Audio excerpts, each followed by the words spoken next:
بسم اللہ الرحمن الرحیم۔ السلام علیکم۔ میں کھاتے پیتے گھرانے سے تعلق رکھتا تھا۔ ہماری فیملی کوئی بہت بڑی نہیں تھی۔ میں، میری بہن، امی اور ابو تھے۔ ابو کی اپنی کپڑوں کی چھوٹی موٹی دکان تھی اور فیملی بڑی نہ ہونے کی وجہ سے ہمارا خوشحال گھرانہ تھا۔ امی اور ابو ہم دونوں سے بہت پیار کرتے تھے کیونکہ ہمیں ان کی کل کائنات تھے۔ انہوں نے ہمیں بہترین اسکول میں تعلیم دلوائی تھی۔ یہاں تک تو سب ٹھیک تھا، لیکن میری عادتیں بہت خراب ہو رہی تھیں۔ وجہ شاید میرے دوست تھے جو کچھ مجھ سے بھی زیادہ امیر تھے۔ وہ ہر وقت کوئی نہ کوئی گھٹیا حرکت کرتے رہتے تھے۔ پہلے پہل تو مجھے یہ سب بہت برا لگا، لیکن پھر میں بھی ان میں شامل ہو گیا۔ کبھی امی ابو نے بھی کوئی نصیحت نہیں کی تھی، صرف ہمیں ایک ہی نصیحت کرتے کہ دل لگا کر پڑھنا اور اچھے نمبر لے کر آنا۔ اس طرح ہمیں کھلی چھٹی مل گئی اور امی ہمیشہ مجھے ابو سے بچا لیتی تھیں۔ وہ میرے لیے پوری دنیا سے لڑنے کو تیار تھی۔ ان کو اگر کوئی یہ کہہ دیتا کہ تمہارا بیٹا بگڑ رہا ہے تو وہ اس پر برس پڑتی تھی۔ اس طرح میں سمجھ گیا کہ ماں کے ہوتے ہوئے مجھے کوئی کچھ نہیں کہہ سکتا۔ اس طرح میں کھل کر بدتمیزیاں کرنے پر اتر آیا۔ اب اسکول میں جن دوستوں سے مجھے چڑ تھی کہ وہ بہت بری باتیں کرتے ہیں، میں ان کے ساتھ بیٹھا تھا، اور وہ جو مجھے مسجد کی کڑی کہتے تھے، اب وہ مجھ سے ہر بات کہتے جو مجھے بری لگتی تھی۔ اب مجھے وہ باتیں بری کہاں لگتی تھیں؟ اب تو میرا ان کے بغیر دل ہی نہیں لگتا تھا۔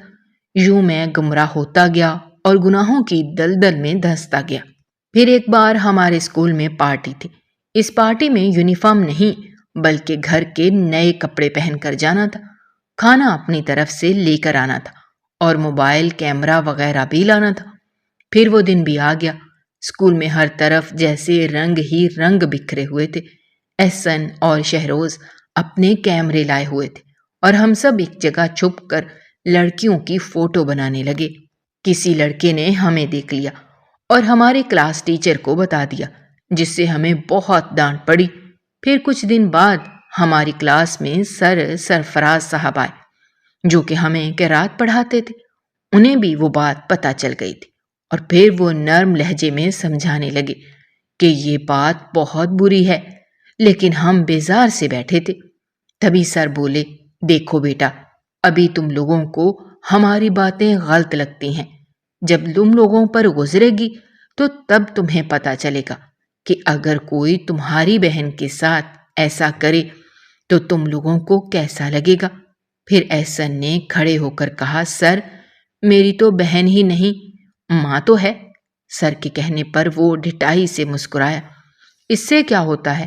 دیکھو بیٹا، یہ مت سمجھنا کہ تم کسی کی بہن کے ساتھ بدتمیزی کرو گے تو تمہاری بہن محفوظ رہے گی۔ نہیں، یہ قدرت کا انصاف ہے۔ جب تم برا کرو گے تو تمہاری بہن کے ساتھ بھی ضرور برا ہوگا، اور پھر دیکھنا، تمہاری ایک غلطی تمہاری پوری زندگی میں طوفان کھڑا کر دے گی۔ لیکن ہم نے ان کی کسی بات پر دھیان نہیں دیا اور اپنے کاموں میں مشغول ہو کر اپنی جوانی کی سیڑھی پر قدم رکھا۔ پھر کیا تھا، اب ہم پورا کام کرنے لگے تھے۔ لڑکی کو دیکھتے، اس سے دوستی کرتے، پھر پیار میں مبتلا کرتے اور ہوٹل کے کمرے میں لے آتے جس میں حسن اور شہروز پہلے سے ہی موجود ہوتے اور اس پر بھوک کے بھیڑیے کی طرح جھپٹتے۔ وہ لڑکی روتی چلاتی، لیکن اس کی چیخیں کمرے میں دب کر رہ جاتی اور ہم لوگ مل کر انجوائے کرتے۔ ایک دن میں کسی لڑکی کو اجاڑ کر گھر پہنچا تو گھر میں ایک بھولی بھالی معصوم لڑکی کو دیکھا۔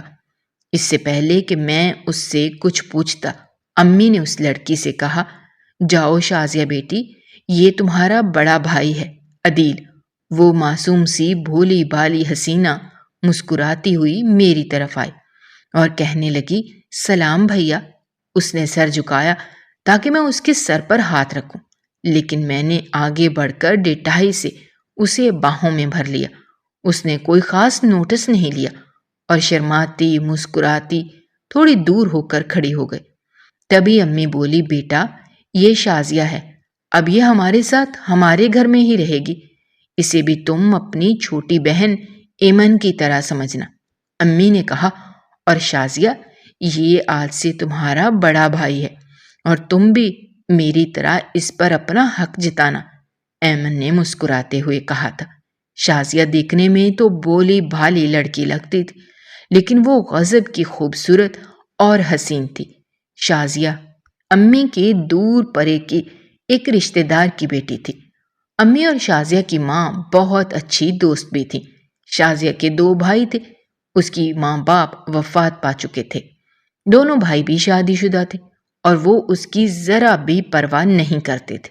دونوں اپنی بیویوں میں مست تھے اور اس کی بھابیاں اس سے خار کھاتی تھیں، آئے دن ان سے جھگڑا کرتی تھی، اس لیے وہ امی کے ساتھ آ گئی تھی۔ امی تو ویسے بھی حقوق العباد سے واقف تھی، سو وہ اسے خوشی سے ساتھ لے آئیں اور یوں معصوم سی بھولی بھالی شازیہ بے فکر ہو کر اسے اپنا گھر سمجھنے لگی۔ شازیہ کو جو کام بتایا جاتا ڈٹ کر وہ کام کرنے لگتی، اور وہ میرے کام تو بہت ہی شوق سے کرتی تھی۔ ایک دن میں نے اسے کپڑے استری کرنے کا کہا تھا، وہ گنگناتے ہوئے میرے کمرے میں داخل ہوئی۔ عدیل بھائی، کون سے کپڑے استری کروں؟ اس نے معصومیت سے پوچھا تھا، اور میرے اندر کا درندہ آہستہ آہستہ جاگنے لگا تھا۔ وہ سفید والے کر دو، میں نے کنگا کرتے ہوئے کہا تھا۔ نہیں عدیل بھائی، آج آپ یہ والے کپڑے پہنو، دیکھو کتنے پیارے لگ رہے ہو آپ، اتنے کپڑے دکھاتے ہوئے کہا، اور میں نے اسے زور سے اپنے گلے لگایا۔ اس سے پہلے کہ میں کوئی مزید پیش قدمی کرتا، وہ پیچھے ہوئی اور اس کی آنکھوں میں آنسو تھے۔ میں نے حیرانی سے پوچھا تھا، کچھ نہیں بھیا، میں سوچ رہی تھی کہ اتنا پیار تو کبھی میرے سگے بھائی نے بھی نہیں کیا جتنا آپ کرتے ہیں۔ اس نے آنسو صاف کیے اور باہر نکل گئی، اور میں شیطانی سی ہنسی ہنستا ہوا اسے دیکھتا رہا اور سوچتا رہا کہ سبزہ تو گھر میں ہی موجود ہے، وہ بھی ایک دم نرم اور فریش۔ یہ سوچ کر میں ہنسنے لگا۔ مجھے بہت شیطانی خیال آ رہے تھے، اور میں یہ بھی نہیں سوچ سکا کہ وہ بھولی بھالی لڑکی مجھے بھائی مانتی ہے، اور وہ تو اتنی معصوم ہے کہ میری ہر بری بات کو بھی اچھی سمجھتی، بلکہ وہ سمجھتی ہے کہ میں بھائی ہونے کے ناطے اسے گلے لگاتا ہوں۔ پھر کچھ دن بعد سب گھر والوں کو محلے میں کسی کی شادی میں جانا تھا۔ شازیہ نے جانے سے انکار کر دیا، اور میں نے بھی موقع غنیمت جان کر انکار کر دیا۔ اتنا اچھا موقع پھر نہیں آ سکتا تھا۔ سارے افراد جا چکے تھے تو میں نہانے کے لیے واش روم میں گھس گیا۔ میں کچھ دیر پانی بہاتا رہا، پھر میں نے شازیہ کو آواز دی۔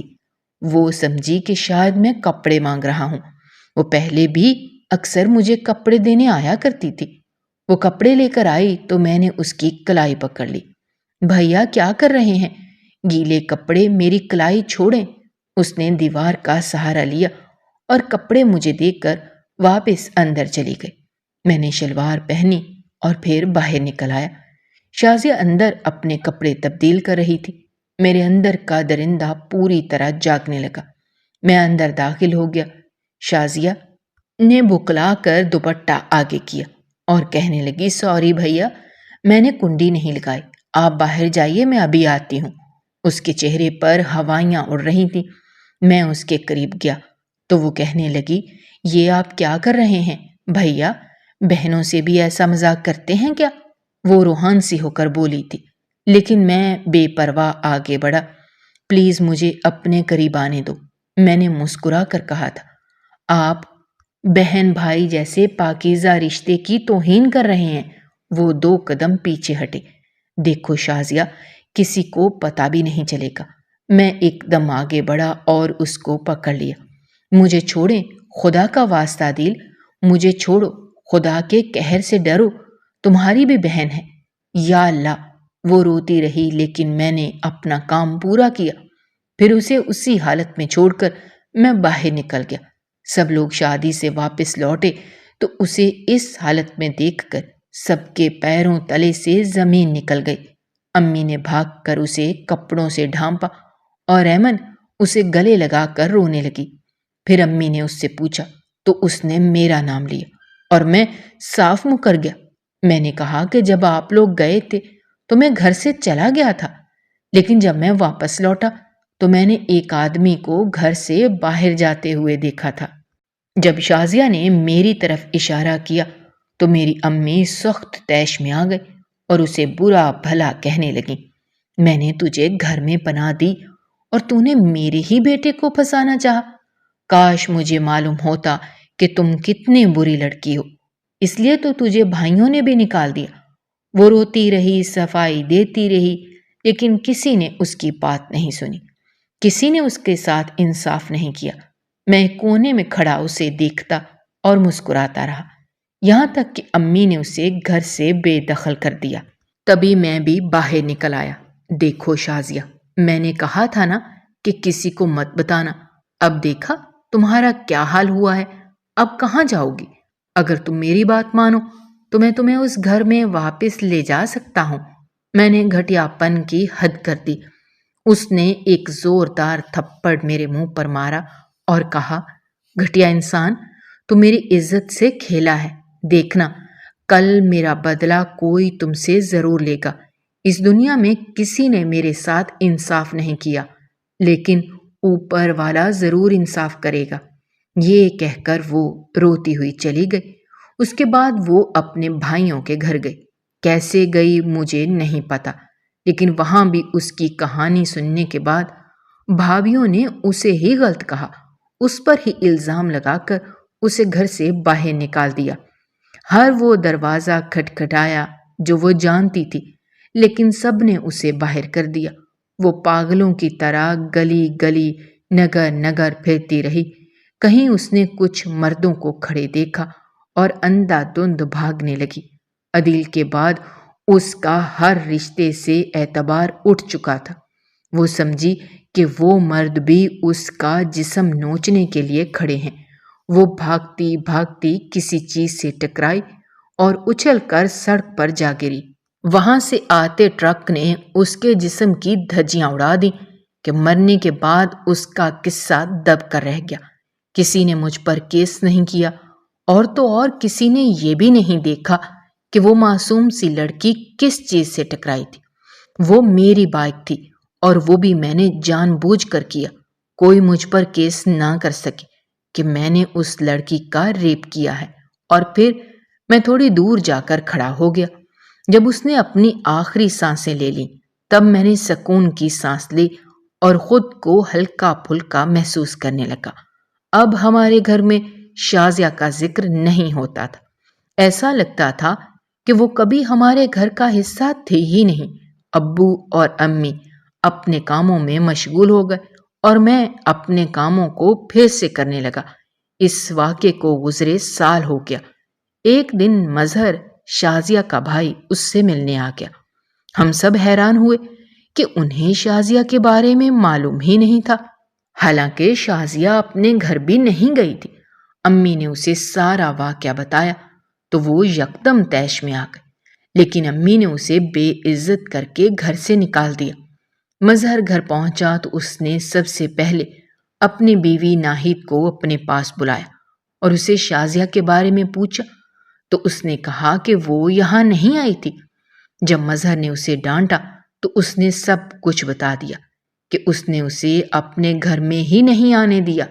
مظہر اپنی بیوی سے بہت ناراض ہوا، لیکن اب کیا فائدہ تھا، وہ معصوم تو اس دنیا سے جا چکی تھی، وہ بھی بدکار کا نام پا کر۔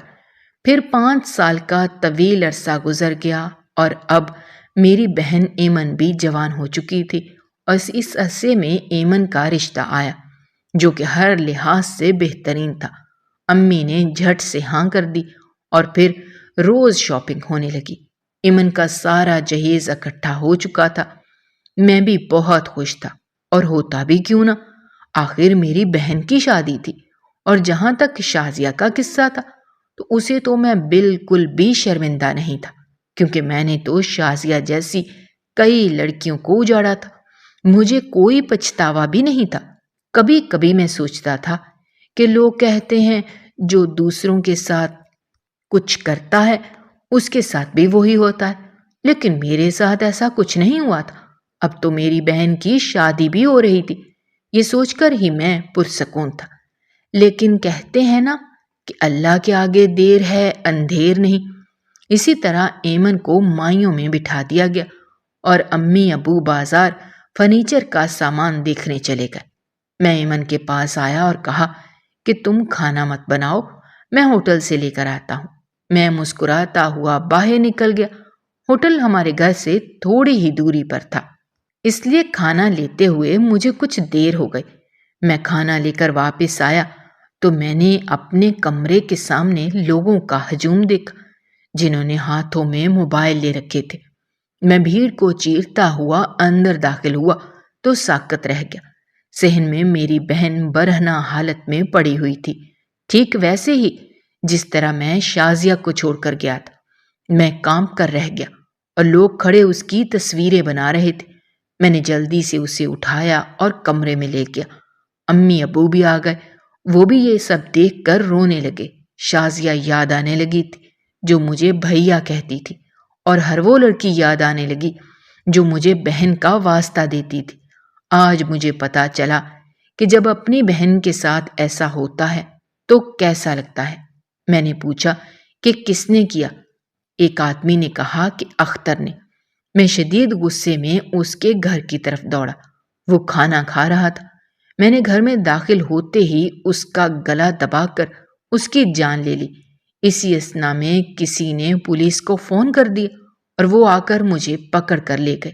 اس کے بعد مجھے عدالت میں لے جایا گیا، جس میں نے اپنے سارے اگلے پچھلے گناہ قبول کیے کہ شازیہ سے میں نے زبردستی کی تھی۔ امی ابو سینہ تھام کر رہ گئے اور مظہر اور اظہر کی بیویاں شرمندہ سی نظریں چرا گئیں۔ میں نے سارے گناہ قبول کر لیے تھے، اس لیے عدالت سے مجھے عمر قید ہو گئی۔ آج پورے 11 ماہ ہو گئے ہیں مجھے جیل میں بیٹھے ہوئے، اور اس سب کا میں خود ذمہ دار۔ میں نے اپنی زندگی اپنے ہاتھوں سے ختم کر ڈالی۔ شازیہ صحیح کہتی تھی کہ قدرت ضرور انصاف کرے گی، اور وہ ٹھیک کہتی تھی۔ آج قدرت نے انصاف کر دیا تھا۔ یہی میری سزا ہے۔ جب مجھے والدین کی خدمت کرنی چاہیے تھی، میں جیل میں آ گیا تھا۔ بہن کی میرے قدموں کی وجہ سے شادی ٹوٹ گئی تھی۔ اگر میں شادی کر لیتا اور ایک عزت دار زندگی گزارتا، لیکن اب کیا ہو سکتا تھا؟ شازیہ روز میرے خواب میں آتی تھی اور مجھے کہتی، عدیل تمہیں سزا ضرور ملے گی۔ اور جب مجھے سزا ملی تو وہ ایک دن مسکراتی ہوئی آئی، دیکھا دل، کسی نے میرے ساتھ انصاف نہیں کیا، لیکن قدرت کا انصاف دیکھو، اس نے کیسا انتقام لیا۔ میرے اتنے عرصے میں عدیل کی ماں صرف 2 بار ہی اس سے ملنے آئی تھی۔ وہ ماں جو اس کے لیے ساری دنیا سے لڑنے کو تیار تھی، وہ آج اس کی وجہ سے اپنے خاندان سے کٹ کر رہنے لگی تھی۔ ملاقات پر اماں نے کہا تھا، عدیل مجھے یہ کہتے ہوئے بہت شرم محسوس ہو رہی ہے کہ میں نے تجھ جیسے بیٹے کو جنم دیا، اور دراصل غلطی میری ہی ہے۔ میں نے تجھے اگر شروع سے ہی لڑکیوں کی عزت کرنا سکھائی ہوتی تو آج یہ نوبت ہی نہ آتی۔ میری بہن ایک زندہ لاش بن کر رہ گئی ہے، اور یہی حال اب میرے ماں باپ کا بھی ہے۔ گلی سے گزرتے ہوئے انہیں کتنی ذلت اٹھانی پڑتی ہے، یہ تو وہی جانتے ہیں۔ ایک بات طے ہے کہ انسان جو کچھ بھی کرے، بالخصوص برائی، تو اس سے پہلے اپنا انجام بھی اچھی طرح سوچ لے، کیونکہ خدا کی لاٹھی بے آواز ہوتی ہے۔ ناظرین، مزید اس طرح کی سبق آموز کہانیاں اور واقعات سننے کے لیے ہمارے چینل کو سبسکرائب کرنا مت بھولیے گا۔ شکریہ۔ اللہ حافظ۔